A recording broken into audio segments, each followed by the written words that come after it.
Sometimes success can be taken for granted, especially when an idea or creation has been in the spotlight for many years. In the cultural zeitgeist, Harry Potter has been a titan of literature and film since its inception.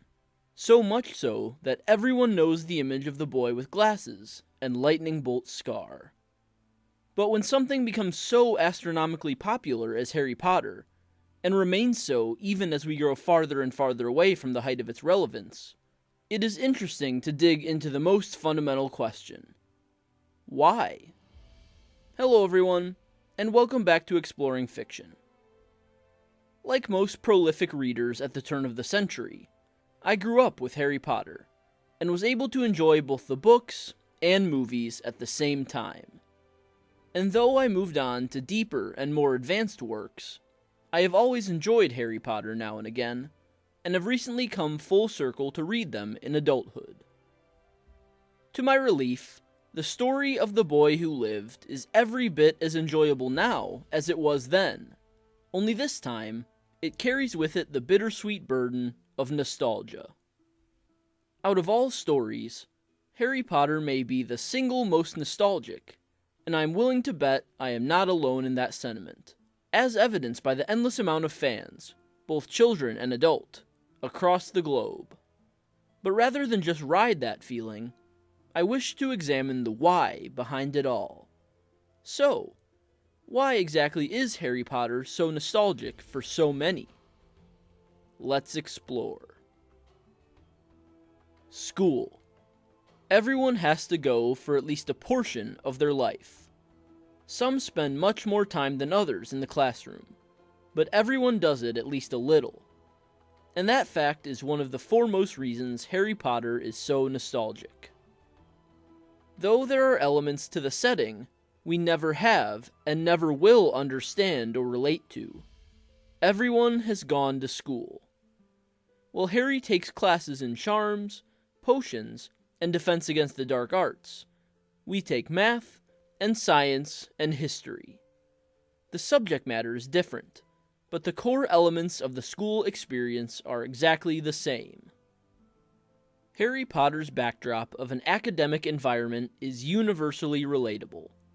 From the stress of homework and exams, to the awkward tension of coming of age and young romance, to the fierce competitiveness of sports, we can all personally relate and identify with some aspects of Harry's experience at Hogwarts. It doesn't matter that he attends a school for magic, because school is school. And something so all-encompassing and universal can capture the heart of many a reader. In Harry, or some of his friends or enemies, we can all see ourselves in some way, because in their experiences, we see our own. Sure, not in casting spells to thwart off monsters, but in carrying the burdens of studying and relationships while also facing stressors from the outside world. When every reader has something in the story with which they can identify, even if it's as minuscule as the general backdrop of school, it becomes much easier to get invested in the characters and see how they tackle and conquer these familiar challenges in an unfamiliar world. In a similar vein, Harry Potter mixes the mundane with the fantastical in a tongue-in-cheek way. Just as we have all experienced the pains and triumphs of school, we all live in the real world. The setting of the Harry Potter novels takes place in this very same real world, but everything related to magic is just out of reach of regular people like you and I. What's more, the wizarding world walks the finest line between absurdity and believability to allow readers to suspend disbelief. The names of characters, places, and spells, the little world building established, the use of tropes of myth and folklore, and the whimsical nature of the story combine to perfectly blend the real world as we see it with a world of magic. Wizards and witches use magic wands and ride flying brooms and inhabit great castles, but not in the likeness of the tall tales taught to children in the real world.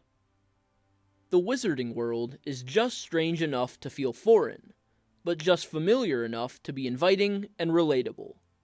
Therefore, despite the wackiness of the setting and world, the audience feels as though they can associate enough from their own lives to already be familiar, a sentiment that only grows with every entry. The final reason Harry Potter is so nostalgic to so many is one that may not be applicable to everyone. To the large majority of the series' audience, however, it rings true. We grew up with Harry and his friends. The greatest swath of Harry Potter readers were and are children, and thus we felt as though for every school year that passed in our own world, one passed in Harry's as well. However, the genius of the Harry Potter series' timeline structure allows for all to feel this effect. Since each book is one school year at Hogwarts, the linear progression of Harry and his friends is both easy to follow and easy to identify with. We can watch firsthand as the characters mature and grow with each passing term, once again invoking the relatable and personable sentiments referenced in my previous points. Especially for those of us who were children beside Harry, though not exclusively, reading the series felt like growing up with a whole group of friends just beyond the page. At their core, their struggles mirrored ours, and the ability for Harry and his classmates to overcome stress, awkwardness, embarrassment, and above all, loss, painted an inspiring picture indeed. Ignoring all the tiresome drama of the 21st century, history has been kind to Harry Potter. Of course, there are points of contention, mainly plot holes and shaky world building, but a series with such widespread popularity is destined to face such scrutiny. Yet after all these years, the Harry Potter novels remain a pillar of modern literature, and have developed a passionate community bordering on fanaticism. This following is fueled heavily by nostalgia, which stems from three fundamental factors. First, the setting of the story is universally relatable. Second, Harry Potter combines the real world with a magical one in a seamless, fun way. Third, Harry Potter's audience largely grew up along with the characters. These aspects of the original books make for a memorable series, and possibly an experience that cannot be replicated anywhere else. So, that's all for this video. Leave a comment with your thoughts, I'd love to hear them. Leave a like if you enjoyed, and subscribe if you're new here. I'd love to have you. Visit my website, russellawellsauthor.com, for exclusive reviews, fiction, and more. And sign up for my mailing list for free, exclusive content.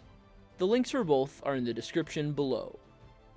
And, like always, I will see you next time.